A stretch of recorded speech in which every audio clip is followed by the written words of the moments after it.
жалганды канча кайсы учурда айтат дептир да. Эми жалганга айтпаганга аракет кылыш керек. Жалган чоң күнөө. Кээ бир учурларда жайыз. Мисалы жихадта. Түшүңөрбү? Жихадта пайгамбарыбыз саллаллаху алейхи вассалам уруксат берген мисалы. Ошондой учурларда алдап койсо болот деген эмелер келет. Негизи жалган айтпаш керек. Мүмкүн болушунча таврия кылыш керек.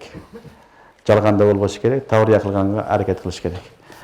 Абу Бакр Сиддик разияллаху анхуну окуясы келет го. Пайгамбарыбыз саллаллаху алейхи вассалам менен болгон окуясында. Ошону таврия кылган. Пайгамбарыбыз менен кошо хижратта баратканда жолдон бирөө кармап алат. Ман хаза деп сурайт Абу Бакрдан.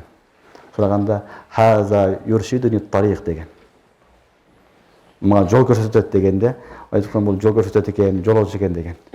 Абу Бакр Сиддик разияллаху анху бул менин пайгамбарым, мен жол башчым деген маани айткан. Кийинки башка кишилер башка нерсени түшүнгөн. Ушундай таврия деген нерсе болот, ушундай кылса жайыз. Негизи эле адам жалган айтканга аракет кылбаш керек. Жалганчы эң чоң күнөө.